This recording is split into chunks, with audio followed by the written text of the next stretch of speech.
Patrick Henningsen talks on today's News Talk Radio, TNT. All right. Welcome, ladies and gentlemen. Welcome to this live broadcast. I'm Patrick Henningsen, your host. We're live and direct for the next 2 hours. Great to have you with us here at TNT, today's News Talk. Top of the hour news headlines, very interesting. We can talk a little bit about Vladimir Putin's visit to Pyongyang, some great photo ops with the dear leader, Kim Jong-un. We'll talk about that maybe in the second hour after the break in hour number 2. But I want to go straight over to TNT's political editor, Basil Valentine, is joining us on the live link right now from Europe, from the continent. Basil, how are you? Very well, thank you, Patrick. Good evening to you, and hello to our viewers and listeners all around the world. So tell us, Basil, some interesting things happening on the international stage.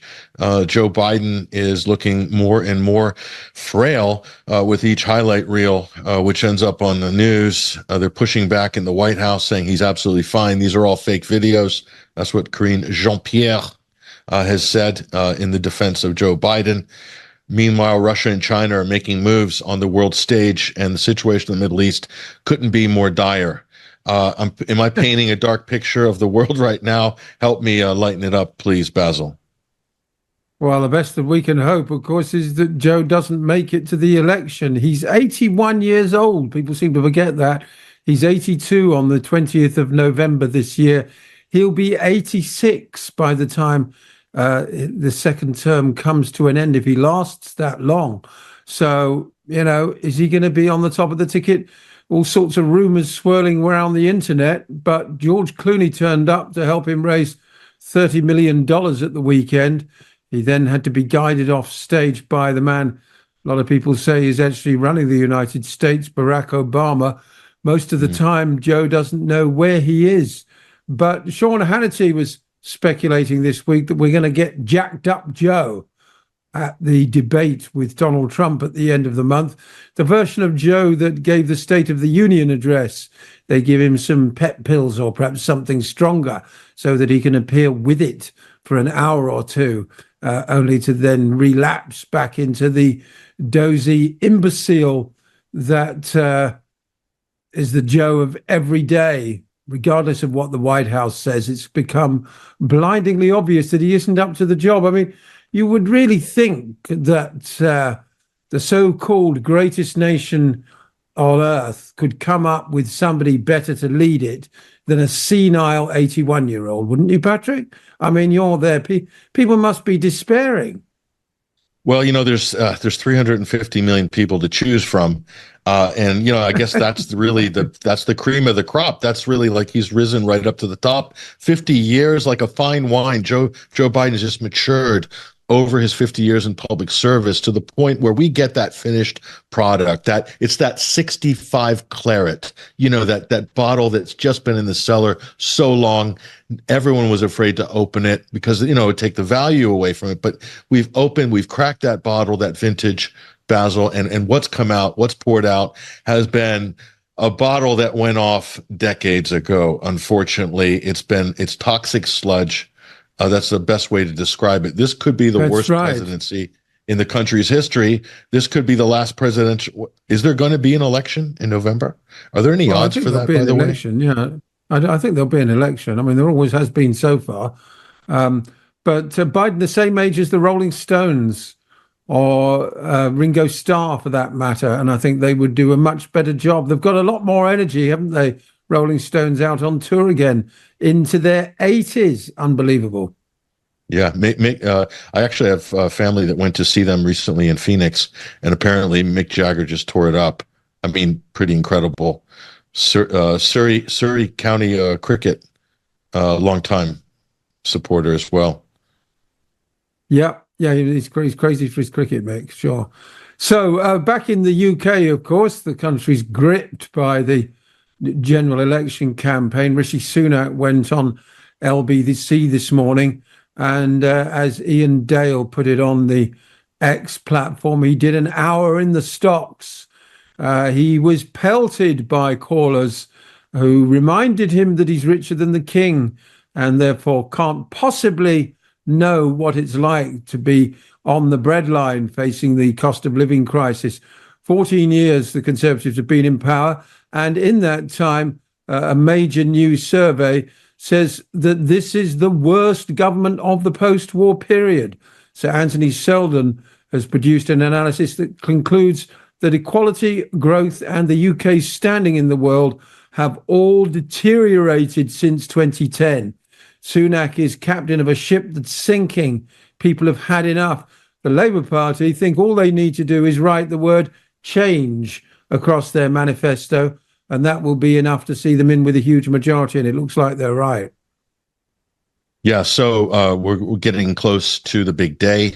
So Reform Party, apparently, according to the polls, Basil, a little bit of a rupture there for the Conservatives. Nigel Farage is now looking like the favorite. So there might be a couple of other seats they might get. But as you said, overall votes, of course, they're going to take a huge share of votes, as you told us last week. But unfortunately, not enough seats to really make that impact on a parliamentary level. But it is quite impressive. I think it might even be much better than the Brexit Party when he made a pretty amazing challenge in the last election. What are your thoughts on Reform? Well, it looks like Nigel will actually make it into Westminster, the House of Commons, for the first time. And that'll give him a national platform, which he hasn't had before, although he's something a darling of the newsrooms. Very different standing up in Parliament. How many Reform MPs are around him remains to be seen.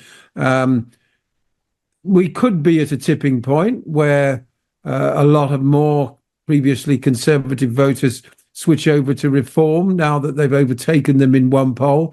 On the other hand, there's every chance, as is usually the case, that people switch back to the governing party when they're finally in the ballot box. But Farage's plan is to be Prime Minister not after this election, but after the next election. He wants to engineer a takeover of the Conservative parties, quite happy for the centrists in the Conservative Party to leave, so that there's a new reborn right-wing party with him at the helm, and he will lead it to victory in 2028 or 2029. That's his master plan. But he too has come in for a lot of criticism recently. Various candidates have been criticised for their indiscretions on social media, as you can imagine. And Farage himself was picked apart by Ed Balls on Good Morning Britain, the former Labour Secretary to the Treasury, who pointed out that the richest will do best out of Farage's tax policy. And they've also got a really rather bizarre policy when it comes to the unemployed and benefits, which Dr. David Bull tried to defend on Sky TV earlier this week. If you refuse to take two jobs that it is deemed you are suitable for as an unemployed person, then your benefits are stopped. And Bull was pressed to say whether this means you'll be left to starve and eat grass. And he couldn't do so. Basically, this is the end of the safety net. Reform's plans involve what really amounts to coercion of the most forceful kind into work. It's all very well to talk about making work pay and getting some of the 8 million economically inactive Britons back into work. But Reform's answer is positively fascistic. Starve them into submission, then they'll go back to work. Yeah, the beatings will continue until morale improves. But you've actually hit on the number one. You've hit on the number one issue in Britain, Basil. That's the skyrocketing cost of living. There are no entry level wages that can keep pace with the cost of living. It's gone. The horse has already left the stable on that. There's no way you can catch it. This is the conundrum that any British government is going to struggle with, Basil, because the sums just do not add up. And I think we're talking about baseline costs on energy. It's ridiculous. Other utilities, energy and housing ridiculous. As well, which has always been a sort of tertiary issue, really. particularly with rising house prices, homeowners are perfectly happy with the situation.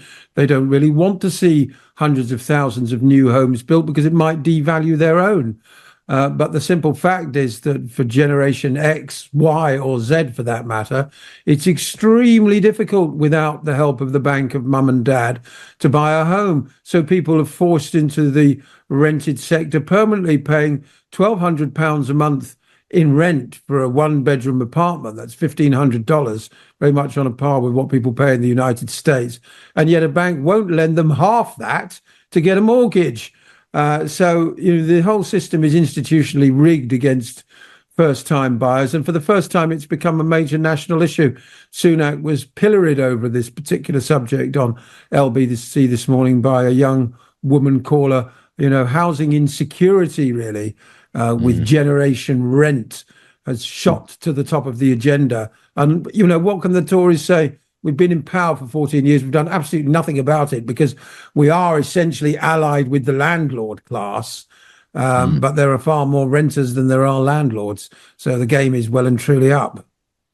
How the conservative and the establishment overcame this, as you know, Basil, in the 80s under Margaret Thatcher, is liberalizing the sort of public housing stock, allowing people to buy their council flats. So that's kind of staved off the problem for a couple of decades, but that's all been consumed by now, and they're back to square one again. Is this like Back to the Future with Marty McFly? Are we looking at a return to the bad old days of the 80s and early 90s? Well, it's even worse, much worse than that. A lot of the former council houses bought at huge discounts by their tenants were then simply sold on to landlords, often owning dozens or even hundreds such properties, because, of course, banks are very willing to lend to people who already own 50 houses, which they've all got rented out for top dollar, because, they know that their money is safe.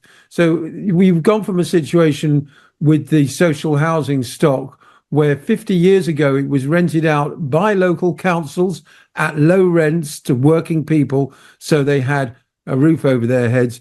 Those same properties are now rented out by private landlords at high rents to those same working people, and there are no council houses for them instead. I mean, a lot of us saw this coming with Thatcherism, which basically involved bribing people with their own money. It's even worse than that. A lot of those houses with those private landlords are basically renting back to the councils for social service housing for families, and the councils are paying well over the market rate for rent for that type of a property. And of course, this is going to infuriate the anti-immigration bloc out there and the Reform Party and so forth, and conservative, is that, of course, there are quite a few immigrant families that are filling those positions. So the state is paying over the odds. The landlords are making out like bandits. And as you said, Basil, with a huge fleet of ex-council properties, huge empires. They used to call them in the day slumlords, didn't they, back in the day? But right. the state's picking up the tab for it. Just as the state picks up the tab for employing health workers from private agencies, and the agency takes sometimes 50, 60% or even more of what the health service is paying for that staff member's time and energy. Back to the housing crisis, Labour's plan is to build at least 3 more new towns. Yes, rabbit hutch houses all over England's green and pleasant land to house its expanding population, rising population in Britain that is entirely down to immigration. So basically, we're going to concrete over what's left of rural England to house millions of immigrants. That's Labour's plan. Sounds interesting. So we're going to have these sort of green belt, not even wimpy homes, probably not as attractive as those. So that's the future. And they'll become bastions of culture and excellence, I'm sure, in the way that Labour knows how to make them happen. So, yeah, the housing stock that's being built these days is absolutely abysmal. You very rarely get a separate kitchen. The kitchen is invariably folded into the living room, which effectively means the living room is simply a kitchen. You very rarely get built-in wardrobes.